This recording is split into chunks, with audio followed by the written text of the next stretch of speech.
Você já percebeu que, muitas vezes, o outro só passa do limite porque sentiu que você recuou de si mesmo primeiro? E se o desrespeito que mais te machuca estiver começando no exato ponto em que você continua se abandonando para ser aceito? Tornar-se alguém que ninguém ousa desrespeitar começa no instante em que você para de se desmontar diante dos outros. E isso destrói por dentro, porque cada vez que você engole o que te fere, ri do que te humilha, aceita o que te diminui e se abandona para evitar tensão, você vai ensinando as pessoas a avançarem mais um pouco. Mas existe um caminho real para virar esse jogo, e ele começa no ponto exato em que você corrige a si mesmo. E, se você continuar até o final, vai entender como se tornar alguém que ninguém mais ousa rebaixar. Passo 1. A raiz do desrespeito. Por que as pessoas percebem quando você se abandonou? A raiz do desrespeito não está, em primeiro lugar, na crueldade do mundo. Está no ponto em que você começou a se abandonar para caber, agradar, evitar atrito, parecer leve, parecer de boa, parecer aceitável. E é aqui que o golpe fica incômodo, porque você sente o desrespeito como se ele viesse de fora, mas muitas vezes ele já estava sendo ensinado por dentro. Quando você aceita o que te diminui só para não perder presença, quando ri do que te fere para não parecer sensível, quando se explica demais para não ser mal interpretado, você vai deixando pistas, vai dizendo sem palavras que sua fronteira é mole. Confúcio bate justamente nesse ponto quando distingue ser apenas conhecido de realmente se distinguir. O primeiro pode ser só aparência, o segundo depende de correção real, modéstia real e conduta real. E nesta tradução dos analectos, o termo cavalheiro não é mero refinamento social, é o ideal moral, o homem de caráter cultivado. O que isso quer dizer para você? Que o desrespeito cresce onde a aparência tenta ocupar o lugar da substância. E talvez a sua dor não seja só que te desrespeitam. Talvez a sua dor mais funda seja perceber que, em algum ponto, você começou a negociar a própria presença para ser aceito. Confúcio não começa corrigindo o outro, ele começa corrigindo você. Por isso, uma das frases mais duras e úteis dos analectos é: aquilo que um cavalheiro procura, ele procura dentro de si próprio. O resto da sentença completa o corte. O homem vulgar procura nos outros. Isso não é uma humilhação, é um espelho, porque a pessoa desrespeitada quase sempre foi empurrada para uma armadilha mental. Ela passa a viver olhando para fora, tentando decifrar quem a validou, quem a ignorou, quem a tratou com frieza, quem a tratou com desprezo. E, enquanto faz isso, vai perdendo o centro, vai ficando reativa, vai ficando dependente da reação alheia para sentir o próprio valor. Confúcio chama você de volta para um lugar mais severo e mais forte. Pare de colocar a origem da sua posição nas mãos do outro. Pare de fazer da resposta alheia o termômetro do seu peso. O primeiro passo para que ninguém ouse te desrespeitar não é endurecer a voz, nem montar pose, nem estudar frases de efeito. É sair dessa escravidão invisível de viver psicologicamente pendurado na aprovação, no medo e na leitura dos outros. O homem que se procura por dentro para de se desmontar por fora. Só que isso fica ainda mais sério quando você entende um ponto central de Confúcio. Caráter não é só intenção, ele aparece na forma. Nos analectos, a ideia de Li pode ser entendida nesse contexto como ritos, formas corretas, códigos de conduta, a maneira justa de se portar. Não é teatro vazio, é disciplina visível, é a forma que impede a alma de vazar pelos buracos da impulsividade, do excesso, da carência. Por isso, Confúcio ensina que voltar à observância dos ritos, vencendo a si mesmo, é o caminho da benevolência. Em outras palavras, o bem não nasce de sentir bonito, mas de dominar a si mesmo na forma como olha, ouve, fala e age. Então, escuta isso com seriedade. Cada vez que você responde de qualquer jeito, se entrega em excesso, fala além do necessário, tenta ser aceito por todo mundo, tolera uma invasão pequena para evitar um desconforto maior, você está treinando o mundo a te ler como alguém sem eixo. E o mundo percebe. Percebe no seu tom, no seu timing, no seu corpo, na sua hesitação, na sua necessidade. O desrespeito raramente começa como um ataque frontal. Quase sempre começa como um teste. E esses testes encontram entrada justamente onde sua conduta já está frouxa. Confúcio também deixa claro que a verdadeira correção não precisa gritar para ser obedecida. Quando ele fala de governo, ele oferece um princípio que vale para a vida inteira. Governar é corrigir. E logo depois, na mesma linha de pensamento, ele mostra que quando alguém conduz pela virtude e pela forma correta, as pessoas desenvolvem vergonha e se reformam, não por medo, mas pela força do exemplo. Traz isso para a sua vida. Você quer saber por que certas pessoas entram num ambiente e quase ninguém se atreve a passar do limite? Porque a presença delas já comunica ordem, não ordem teatral, não arrogância, não agressividade, ordem interior visível, coerência repetida, peso moral. Elas não imploram respeito, não negociam dignidade em parcelas, não se vendem barato em microconcessões diárias. E isso começa muito antes da grande humilhação que você teme. Começa na maneira como você se trata quando ninguém está vendo. Começa no jeito como você sustenta uma palavra. Começa no que você aceita em silêncio. Começa no que você para de aceitar sem precisar fazer espetáculo. Porque quando você corrige a si mesmo com firmeza, alguma coisa muda no ar. E é exatamente aí que nasce a pergunta mais desconfortável de todas. Quantas vezes o outro só ousou porque percebeu que você já tinha recuado de si mesmo antes dele chegar? Passo 2. O primeiro passo de Confúcio. Colocar ordem entre quem você é e como você aparece. O primeiro passo para que ninguém te rebaixe não é engrossar a voz, não é virar frio, não é aprender resposta pronta, é parar de viver dividido, porque o desrespeito floresce onde existe rachadura.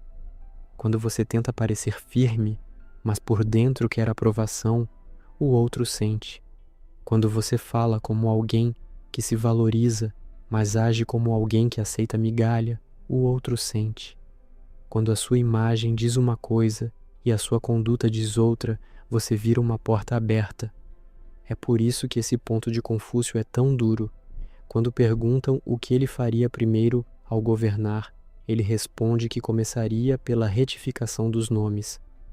E a explicação não é enfeite intelectual, é uma lei da vida moral. Nos Analectos, ele diz: quando os nomes não são corretos, a fala deixa de soar razoável, os atos deixam de se sustentar e a ordem desaba.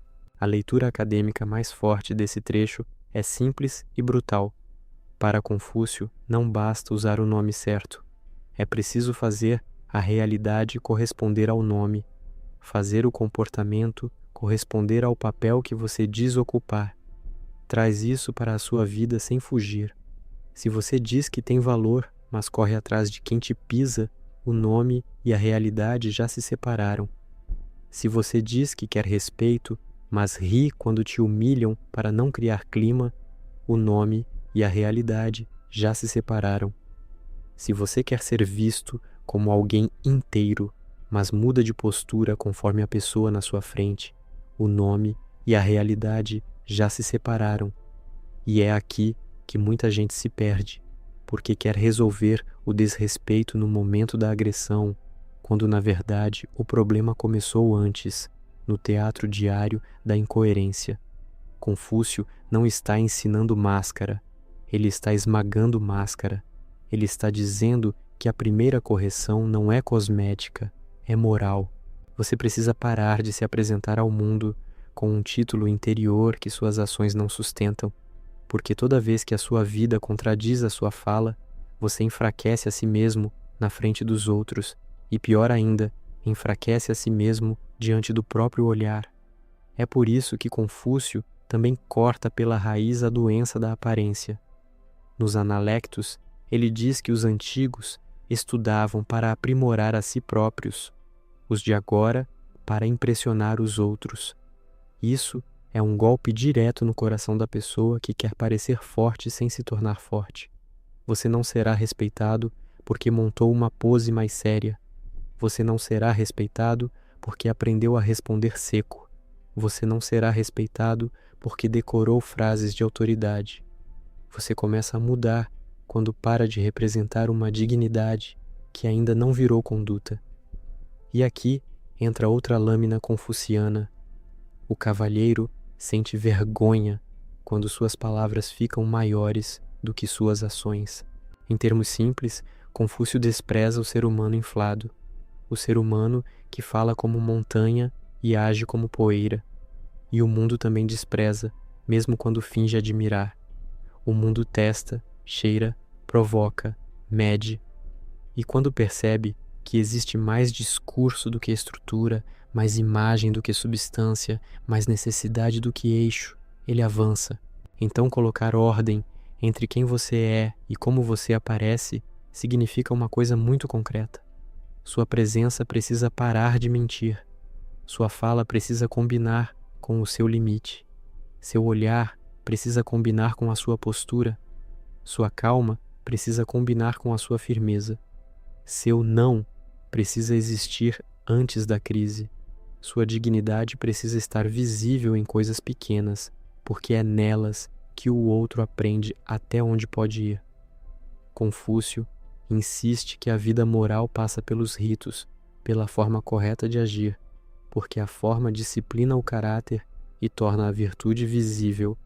E ele também diz que, quando alguém guia pela virtude e pelos ritos, as pessoas passam a sentir vergonha e a se corrigir. Isso vale para reino, casa, amizade, trabalho e rua. O ambiente lê coerência. O ambiente lê desordem. O ambiente lê quando existe um centro ali.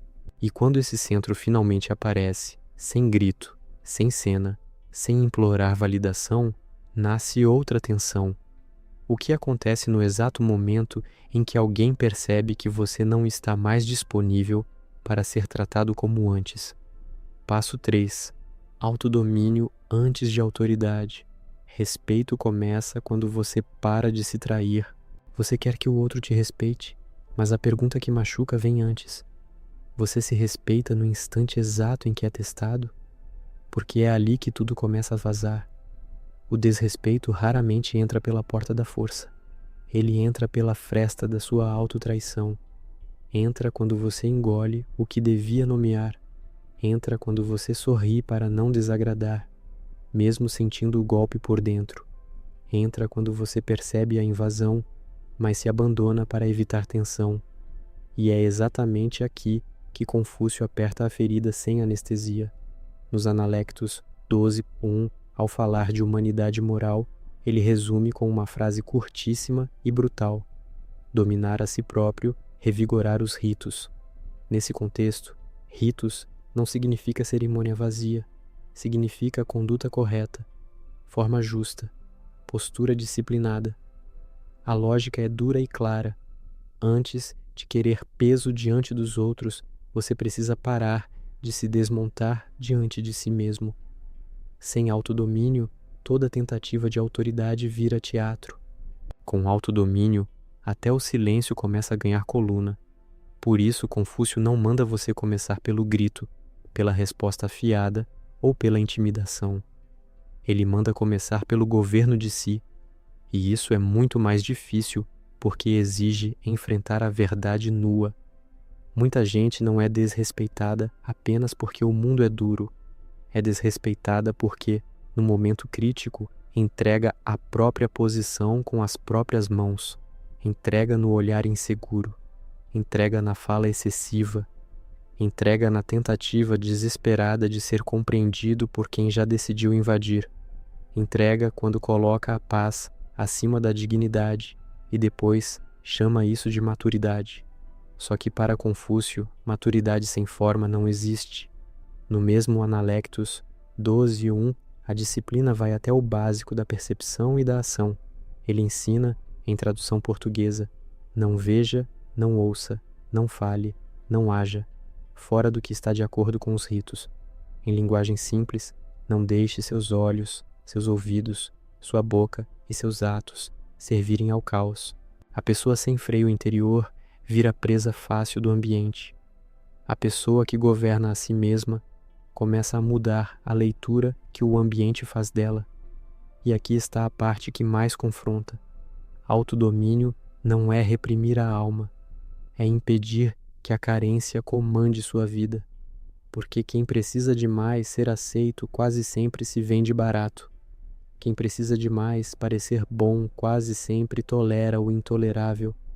Quem precisa demais ser amado quase sempre hesita em impor limite.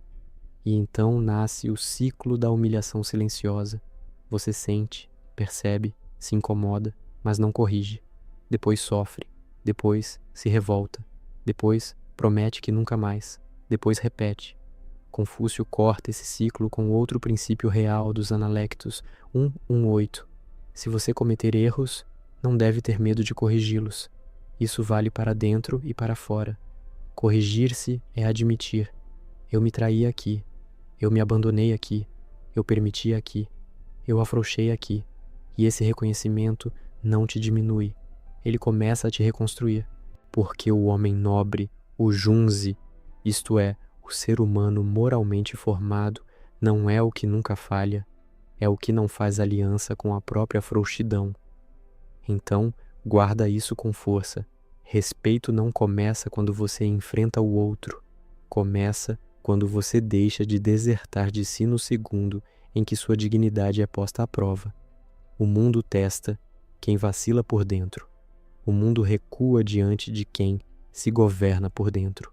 E essa mudança não nasce de uma grande cena, nasce de microcorreções repetidas, quase invisíveis, no jeito de responder sem se explicar demais, no jeito de sustentar um não sem culpa, no jeito de não rir para aliviar a agressão alheia, no jeito de não correr atrás de quem te rebaixa, no jeito de manter forma mesmo quando sente medo. Confúcio também ensina que, quando as pessoas são conduzidas pela virtude e disciplinadas pelos ritos, elas desenvolvem decoro e se corrigem. Traz isso para a sua vida, quando sua presença passa a carregar virtude visível e forma estável, muita coisa ao redor começa a se reorganizar sem que você precise fazer espetáculo. E é exatamente aí que surge a próxima tensão. O que fazer no instante em que alguém percebe que você mudou, te testa de novo e espera encontrar a mesma pessoa de antes? Passo 4. A forma importa. Pequenos gestos ensinam aos outros como devem te tratar. Você pode até dizer que tem valor, pode até repetir para si mesmo que merece respeito. Mas, se o seu corpo pede desculpa antes da sua boca falar, se o seu olhar baixa rápido demais, se a sua voz corre para preencher o silêncio, se o seu riso aparece toda vez que alguém te atravessa, o ambiente inteiro aprende uma coisa sobre você sem que ninguém precise dizer uma palavra. Confúcio entendia isso com uma precisão brutal, porque para ele, caráter não era uma abstração bonita flutuando dentro da cabeça. Caráter precisava aparecer na forma. Por isso, o conceito de Li, que aqui pode ser entendido como ritos, forma correta, conduta disciplinada, não é detalhe decorativo, é estrutura, é o que dá contorno visível ao valor invisível. E quando esse contorno não existe, o mundo começa a testar. Primeiro, com pequenas invasões, depois, com pequenas ironias, depois, com pequenas desconsiderações, até que um dia você percebe que foi sendo empurrado para baixo centímetro por centímetro, quase sempre por coisas que pareciam pequenas demais para corrigir. Só que Confúcio não tratava essas coisas como pequenas. Ele sabia que a desordem entra pelos gestos. É por isso que uma das falas mais fortes para esse tema é esta: quando em terra estrangeira, comporte-se como se recebesse um convidado importante. Quando empregar os serviços do povo comum, comporte-se como se estivesse oficiando um importante sacrifício. Isso não é sobre formalismo morto, isso é sobre presença, sobre você se portar de um modo que torne sua própria consciência desperta, sobre agir como quem sabe que cada encontro importa, que cada gesto pesa, que cada movimento comunica. A pessoa que se move no mundo como se tudo fosse banal, acaba se tornando banal aos olhos dos outros. A pessoa que se trata e se porta com seriedade silenciosa ensina o ambiente a desacelerar diante dela. E repara como isso confronta. O problema não é só o que fazem com você, o problema é o quanto sua própria forma, talvez, esteja ensinando os outros a te ler como alguém negociável. Confúcio não está mandando você virar duro ou artificial. Ele está mandando você parar de ser relaxado consigo mesmo, porque quem vive largado na forma, quase sempre, acaba ferido na dignidade. Mas isso vai ainda mais fundo.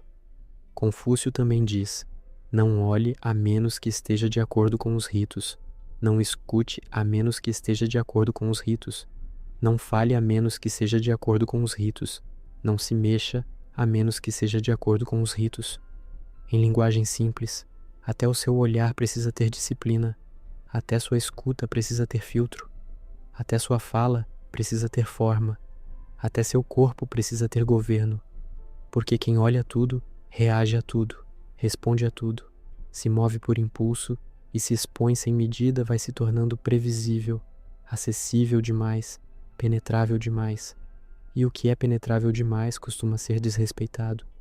Você talvez pense que respeito depende de grandes atos, de grandes confrontos, de grandes cenas.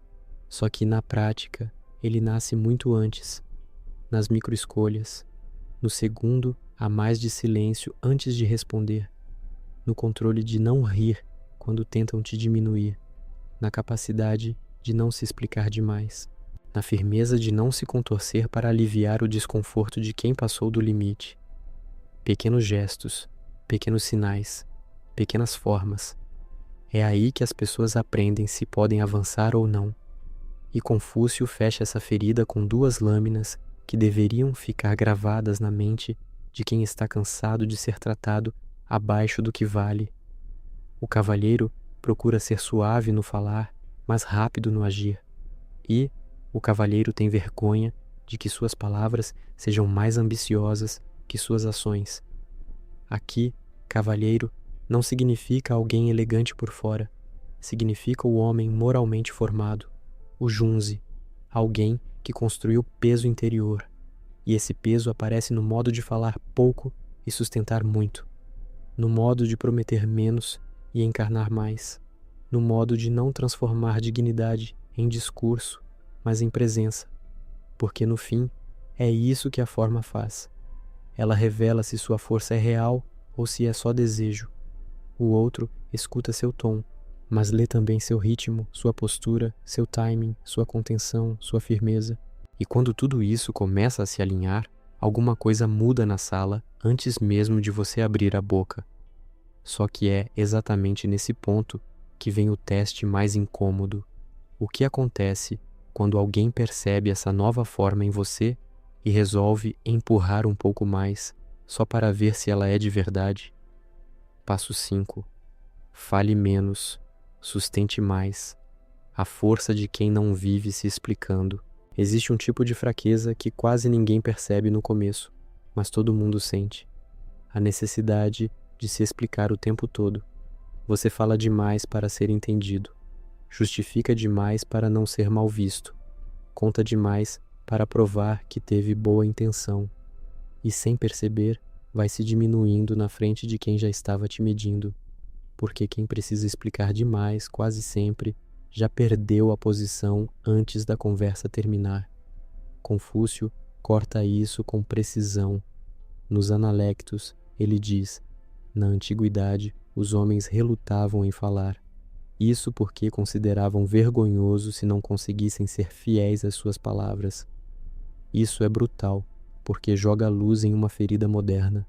Falar virou refúgio de quem não sustenta. Só que para Confúcio, palavra sem lastro não é charme, não é inteligência, não é carisma. É risco moral, é desgaste da própria dignidade. É por isso que tanta gente perde respeito tentando ser compreendida por quem, no fundo, só queria ver até onde ela se dobraria. Confúcio aperta ainda mais quando diz: o cavalheiro procura ser suave no falar, mas rápido no agir. Aqui, cavalheiro não é alguém refinado por fora, é o Junzi, o homem moralmente formado, alguém que construiu caráter. E repara no contraste: suave no falar, rápido no agir. Não é mudo, não é passivo, não é covarde. É alguém que não desperdiça força em excesso de discurso. Alguém que não transforma valor em propaganda. Alguém que não precisa teatralizar firmeza para ter firmeza. Isso confronta porque muita gente, quando é pressionada, tenta recuperar respeito pela fala.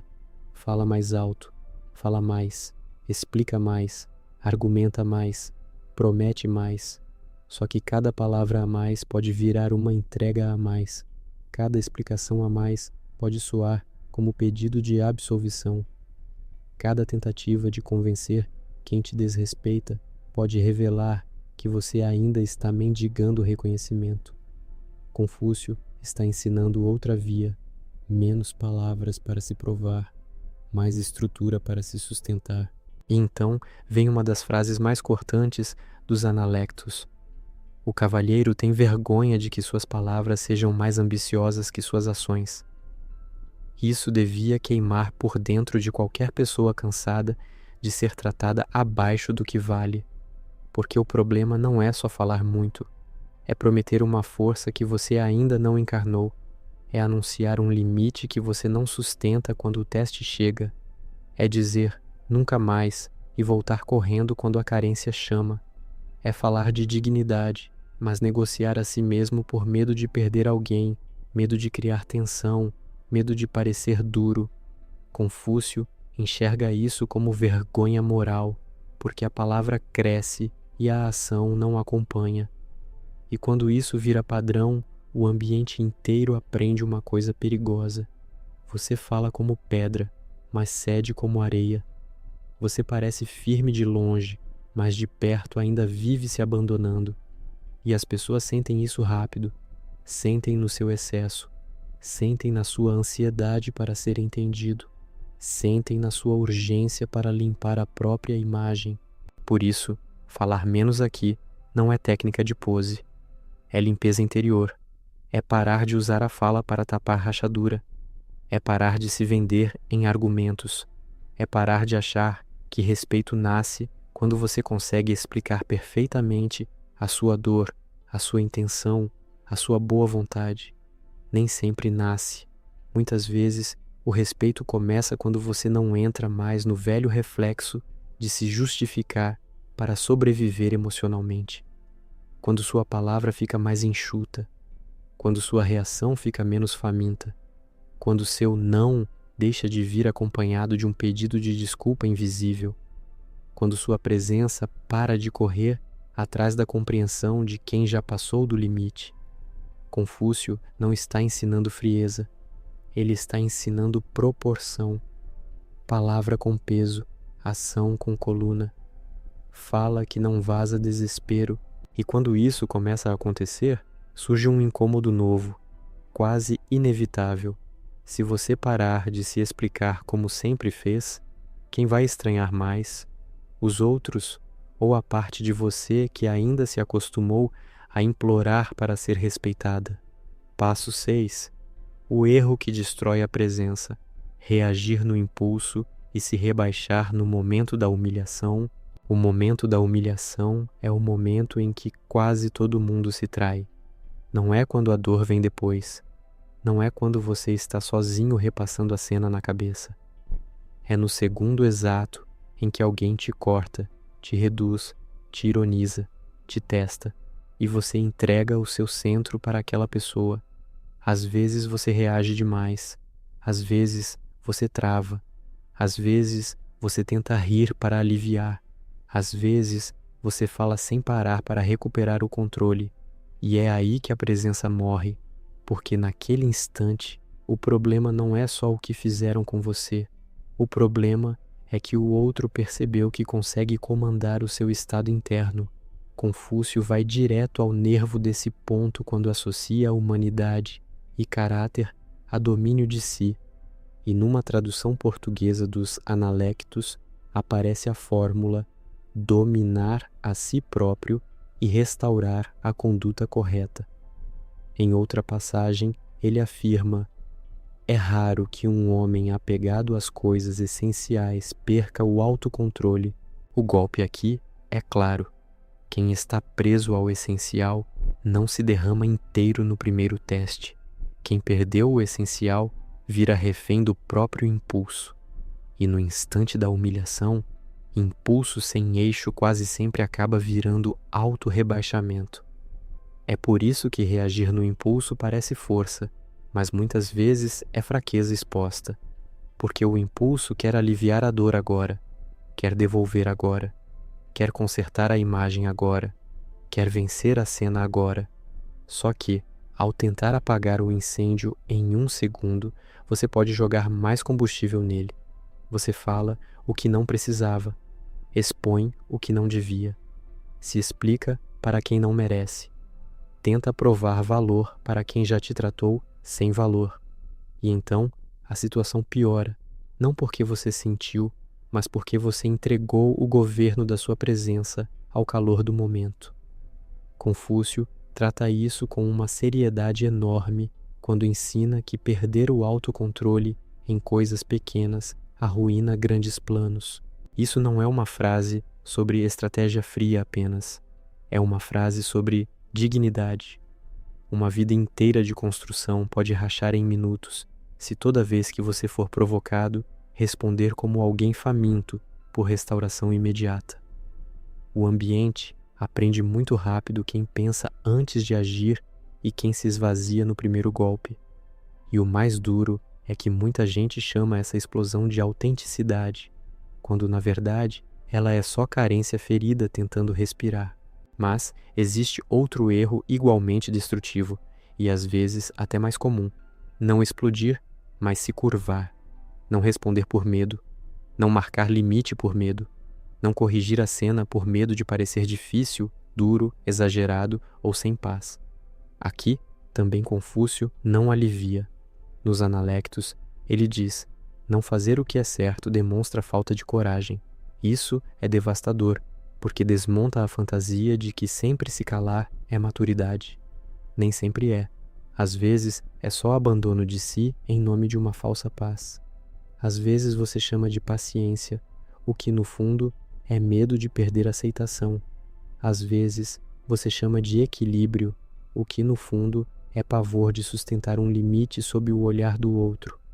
Confúcio também diz que o homem nobre fica do lado do que é justo, não do lado do conforto, não do lado da aprovação, não do lado do alívio rápido, do lado do que é justo.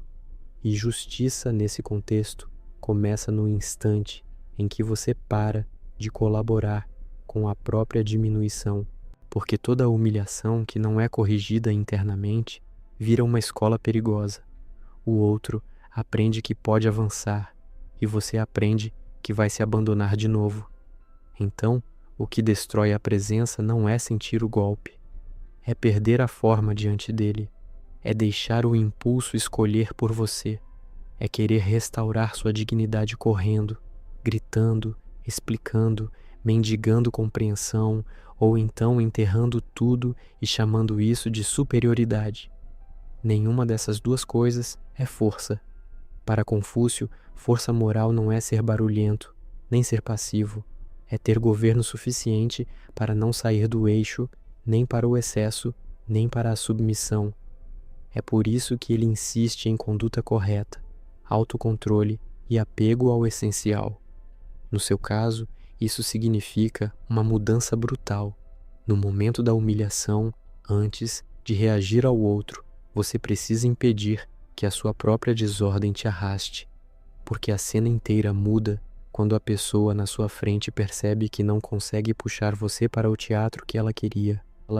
E quando isso começa a acontecer de verdade, nasce uma tensão nova e mais séria. Se você não explode, não implora e não se rebaixa mais, qual passa a ser a forma exata, limpa e firme de corrigir alguém no instante em que ele te testa? Passo 7. Junzi contra Xiaoren. O homem nobre versus o homem pequeno. Confúcio não divide o mundo entre fortes e fracos, ricos e pobres, famosos e anônimos. Ele divide entre dois tipos humanos muito mais incômodos, o Junzi e o Xiaoren. O Junzi é o homem moralmente formado, o ser humano que constrói caráter, forma e peso interior. O Xiaoren, literalmente homem pequeno, é o tipo preso ao interesse imediato, ao ego curto, ao ganho rápido, à reação baixa. E aqui está o choque. Essa diferença não é de cargo, nem de classe social, nem de aparência. A própria nota da tradução dos Analectos lembra que a distinção entre cavalheiro e homem vulgar não é a diferença entre governante e governado. Ela é moral, não social. Britânica resume isso do mesmo modo. Confúcio deu a Junzi um sentido ético, o de pessoa exemplar, em contraste com o Xiaoren, o pequeno homem, preso a preocupações estreitas e ganho próprio. Então o ponto não é se o mundo te respeita hoje. O ponto é qual dos dois está vivendo dentro de você quando a vida te pressiona, e Confúcio torna isso brutalmente simples numa frase real dos Analectos. O cavalheiro entende o que é moral. O homem vulgar entende o que é lucrativo. Isso não quer dizer que dinheiro seja pecado ou que resultado seja impuro. Quer dizer que o eixo de um e de outro é diferente. O Junzi pergunta, o que é certo? O Xiaoren pergunta, o que eu ganho? O Junzi quer retidão, o Xiaoren quer vantagem. E agora vem a parte que corta. Muita gente sofre com desrespeito porque, sem perceber, vive como Xiaoren, justamente nos momentos em que mais precisava ser Junzi. Tolera o que fere para não perder algum benefício. Abaixa a cabeça para manter um vínculo. Se explica demais para salvar imagem.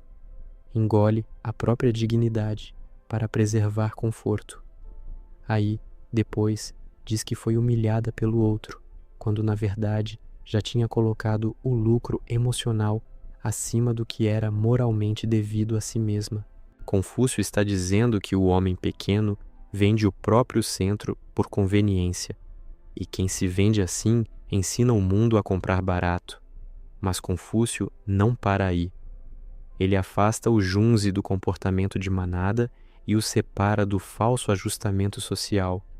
Nos Analectos, ele diz: o cavalheiro concorda com os outros sem ser um eco. O homem vulgar ecoa sem estar de acordo. Em outra passagem, o cavalheiro fica à vontade sem ser arrogante. O homem vulgar é arrogante sem ficar à vontade. E ainda, o cavalheiro é fácil de ser servido, mas difícil de agradar. O homem vulgar é difícil de ser servido, mas fácil de agradar. Isso é quase um raio-x da presença. O homem pequeno quer pertencer, quer agradar, quer vencer a cena, quer receber, quer ser visto. Por isso ele vira eco, vira excesso, vira carência com voz. Já o Junzi não precisa imitar a sala para sobreviver à sala. Ele não entra em desordem só porque alguém quis puxá-lo para baixo. Ele não aceita qualquer coisa só para parecer agradável. Ele é mais difícil de agradar, porque o seu padrão não está à venda. E talvez seja exatamente isso que sempre faltou. Você não precisava parecer mais perigoso. Precisava se tornar menos comprável. Então, quando Confúcio coloca Junzi contra Xiaoren, ele não está te oferecendo uma teoria bonita. Ele está te obrigando a escolher quem você será no segundo em que sua dignidade for testada.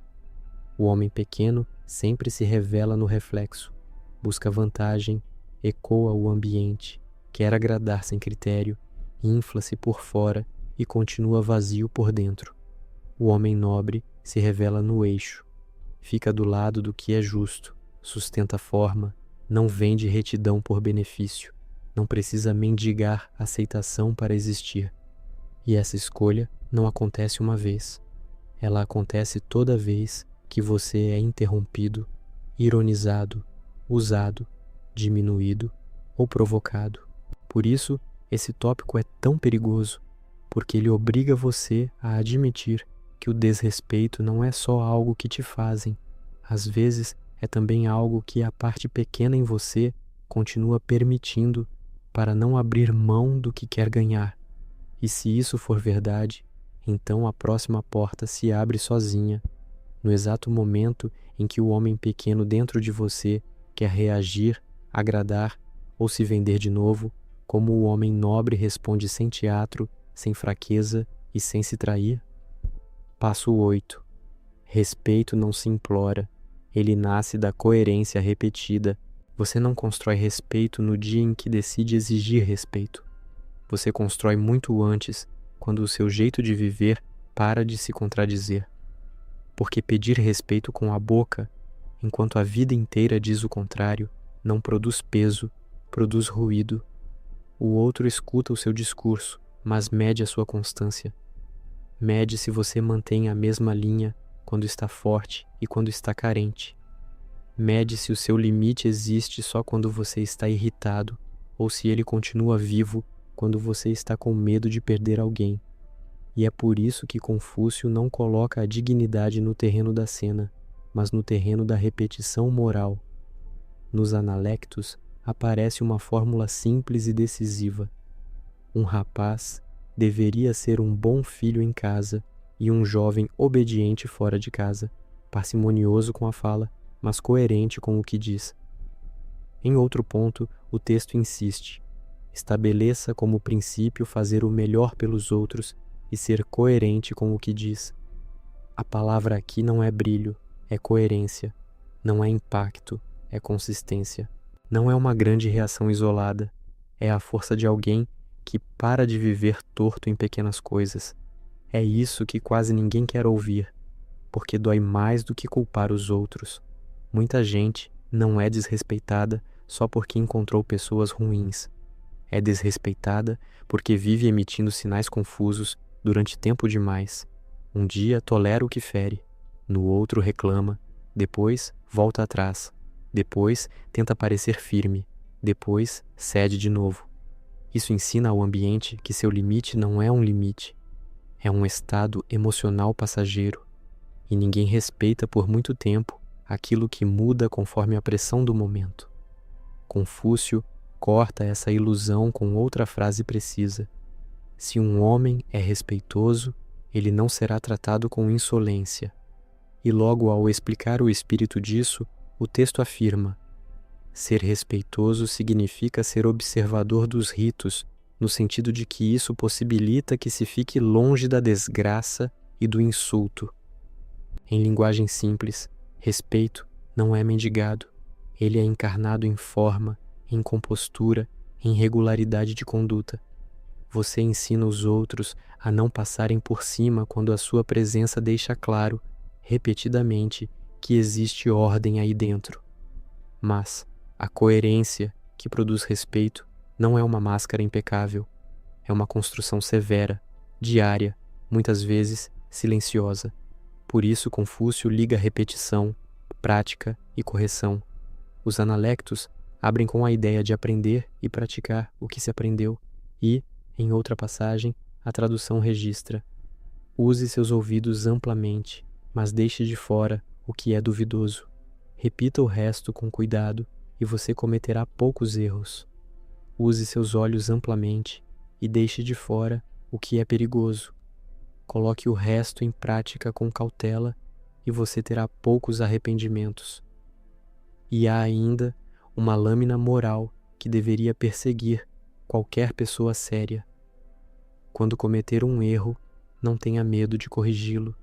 Isso muda tudo, porque coerência não significa nunca falhar, significa não se acostumar a falhar contra si mesmo. Significa perceber rapidamente onde você se traiu, corrigir, ajustar, alinhar e repetir o alinhamento até que ele vire presença. O respeito nasce aí, não na perfeição, mas na previsibilidade moral de alguém que já não se vende num dia e se arrepende no outro. E então vem a parte mais dura. Coerência repetida cria confiança, e confiança cria peso. Nos Analectos, quando Confúcio enumera qualidades eficazes, aparece esta sequência. Se um homem é respeitoso, ele não será tratado com insolência. Se é coerente com as próprias palavras, seus semelhantes confiarão nele. Esse elo é tudo. Sem confiança, sua firmeza parece teatro. Sem confiança, seu limite parece capricho. Sem confiança, qualquer gesto seu pode ser lido como oscilação. Mas quando as pessoas percebem que você fala pouco, sustenta o que fala, corrige o que erra e não muda de coluna para comprar paz, alguma coisa muda no ar. Não porque você pediu, não porque você ameaçou, não porque você gritou. Muda porque você se tornou legível.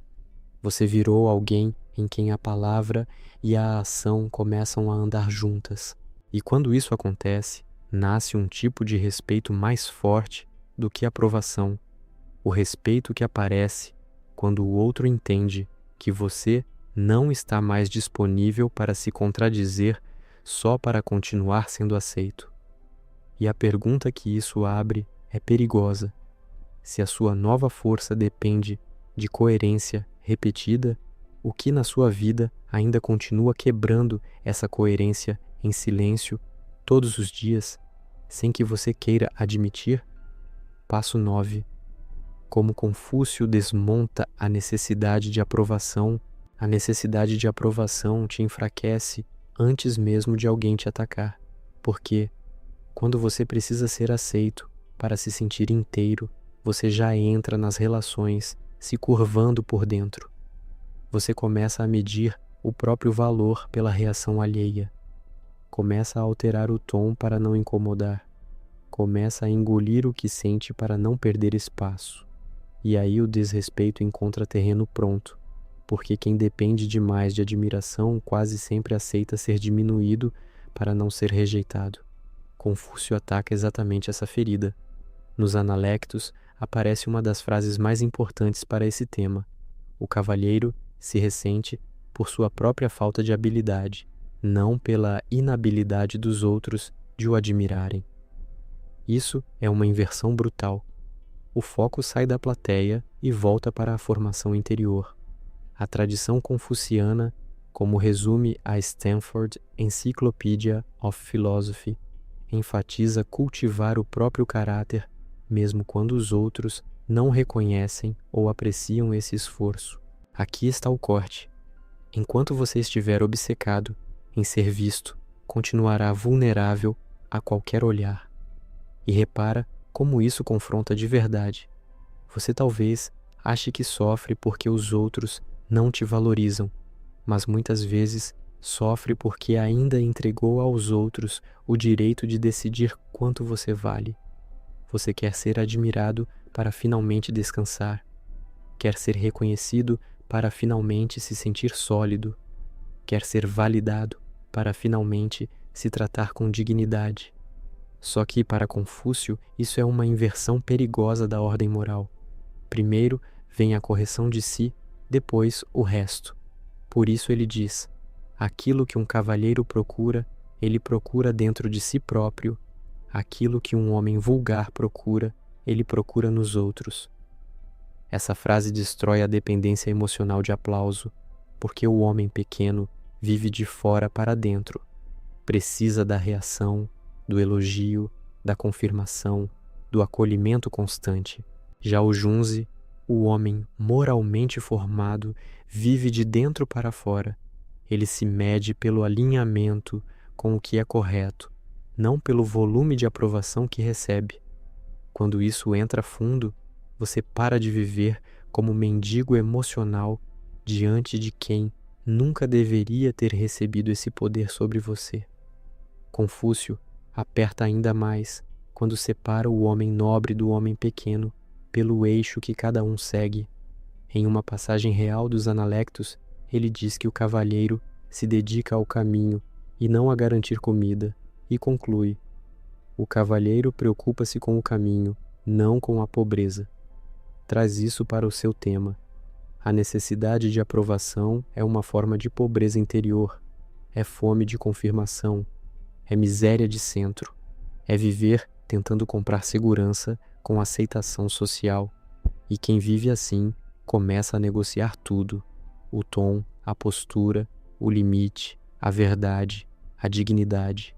Confúcio desmonta isso dizendo, na prática, que o homem nobre não organiza a alma ao redor da falta, mas ao redor do caminho. Aqui, o caminho é a via correta de formação moral e conduta. Você não se torna respeitável correndo atrás de ser querido. Você se torna respeitável quando para de vender seu eixo em troca de calor humano, elogio momentâneo e pertencimento barato. É nesse ponto que muita gente desaba, porque percebe que o problema nunca foi só ninguém me valoriza. O problema foi também eu ainda preciso de mais que me valorizem. E então surge a mudança mais dura de todas. Quando você para de buscar a aprovação como fonte de identidade, muita coisa que parecia amor começa a parecer controle. Muita coisa que parecia amizade começa a parecer conveniência. E muita coisa que parecia paz começa a parecer medo de desagradar. É por isso que esse ensinamento de Confúcio não é confortável. Ele arranca a sua alma da plateia. Ele te devolve para uma responsabilidade mais séria, formar caráter suficiente para não depender do aplauso para agir certo, nem do reconhecimento para sustentar valor.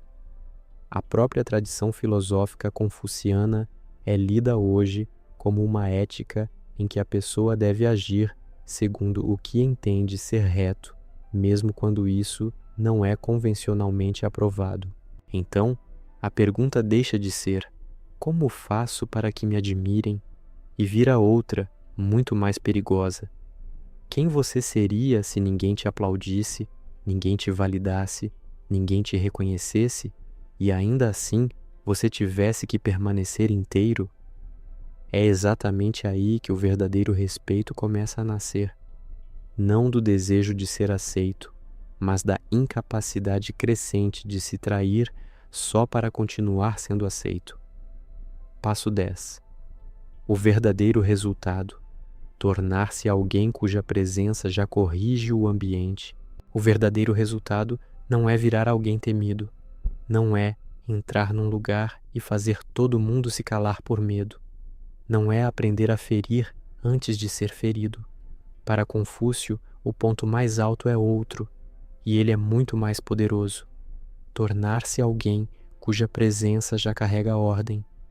Alguém que não precisa implorar respeito, porque a própria forma de existir já dificulta a insolência. É por isso que uma das imagens mais fortes dos Analectos diz: a virtude do cavalheiro é como o vento, a virtude do homem comum é como grama. E então vem o golpe. Quando o vento sopra, a grama se dobra. Aqui, cavalheiro é o Junzi, o homem moralmente formado, não um sujeito elegante por fora. O que Confúcio está dizendo é duro e simples.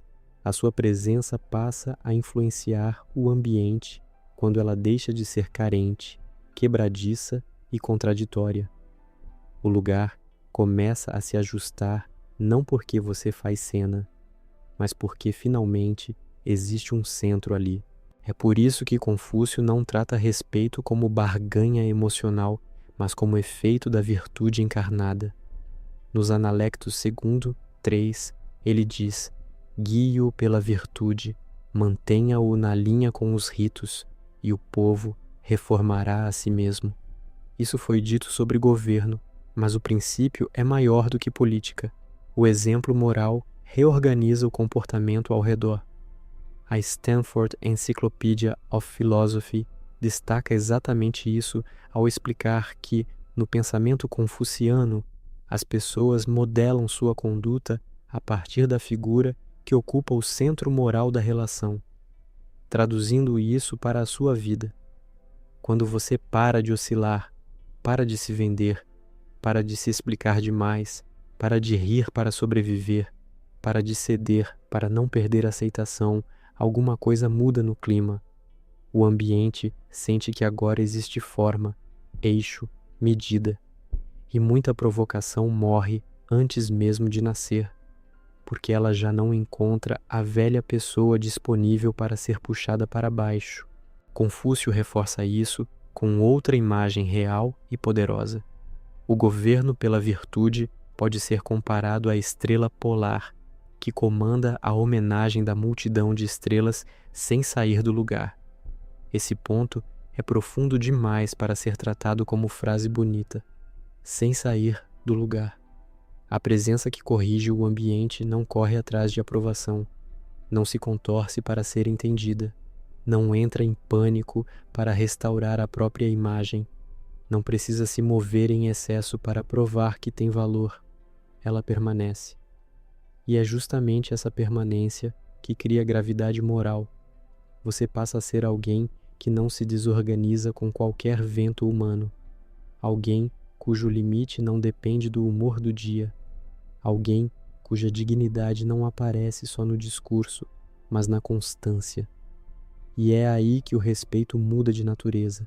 Ele deixa de ser uma reação ocasional dos outros e começa a ser uma consequência daquilo que você se tornou repetidamente, sob pressão, sem plateia e sem teatro. Só que esse resultado final assusta, porque ele te tira a desculpa de querer controlar os outros sem ainda ter governado a si mesmo. Você quer que a sala mude, mas Confúcio te obriga a olhar para a fonte. Primeiro, o centro muda, depois o entorno responde. Primeiro, a virtude ganha forma, depois o ambiente aprende. Primeiro, a palavra e a ação se alinham, depois a presença começa a corrigir, sem esforço aparente. E quando isso realmente acontece, nasce o teste mais fino de todos. As pessoas já não te desrespeitam como antes, mas agora observam se essa nova firmeza é viva ou só fase. Observam se ela permanece quando você está cansado, quando está sozinho, quando sente medo, quando sente saudade do velho hábito de agradar. E essa é a porta que se abre daqui para frente. Como sustentar essa presença sem endurecer a alma, sem virar pedra e sem jamais voltar a ensinar o mundo a te tratar abaixo do que você se tornou.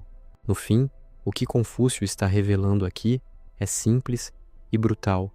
Ninguém começa a te respeitar de verdade quando você exige, reage ou tenta provar alguma coisa.